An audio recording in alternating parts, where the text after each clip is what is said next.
పదవి 3 నెలల్లో పోతుందని అన్నారు. ప్రభుత్వం ఏర్పడి 100 రోజులు పూర్తయినప్పటికీ హామీలు అమలు చేయకుండా ఆగస్టు 15కి మంత్రులు వాయిదా వేస్తున్నారని అన్నారు. ప్రజల్ని మోసం చేసి కాంగ్రెస్ అధికారంలోకి వచ్చిందని పేర్కొన్నారు.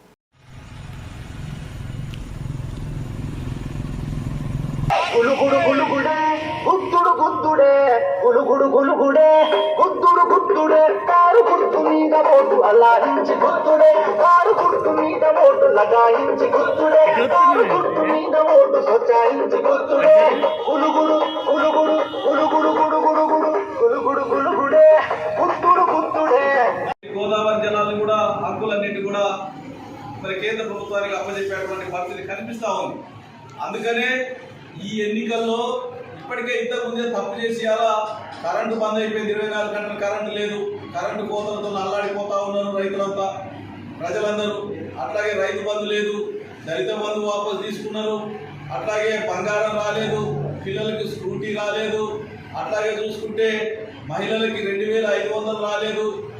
ఏది చూసుకున్నా కానీ రైతులకి రైతు బంధు రాలేదు, రైతు బీమా లేకపోయింది, కోడి భూదారులకైతే అసలు. అదేవిధంగా నిన్న కేసీఆర్ గారు బస్సు యాత్రకు ఎప్పుడైతే బయలుదేరిందో, బస్సు యాత్రకు బయలుదేరగానే వెన్నులో వణుకు పుట్టి వీళ్ళకి మరి ఏదో ఒక కంప్లైంట్ పెట్టి ఆ కంప్లైంట్ తోని 48 గంటల పాటు ప్రచారాన్ని ఆఫ్ చేయించారు. అంటే బీజేపీ కాంగ్రెస్ కుట్ర ఇక్కడే తేడతెల్లమైంది అని చెప్పేసి దీని సందర్భంగా ప్రజలకి దిగ్గులైనటువంటి మీరు ఆలోచించాలని చెప్పేసి నేను కోరుతా ఉన్నాను. దిగిపోయిన తర్వాత కేసీఆర్ గారి ప్రభుత్వం దిగిపోయిన తర్వాత ఎన్నికల సమయంలో కాంగ్రెస్ పార్టీ వాళ్ళు అనేక హామీలు ఇచ్చారు. 420 హామీలు ఇచ్చారు. 6 గ్యారెంటీల పేరుతోని 13 అంశాలు ఉన్నాయి. దాంట్లో ఏ ఒక్కటి కూడా అమలు చేయలేనటువంటి పరిస్థితి, చర్చలు పడ్డటువంటి పరిస్థితి.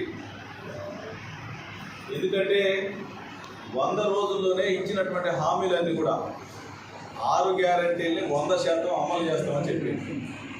102వ రోజు నోటిఫికేషన్ వచ్చింది. అయినా కానీ వీళ్ళు పాలన పట్ల అవగాహన లేక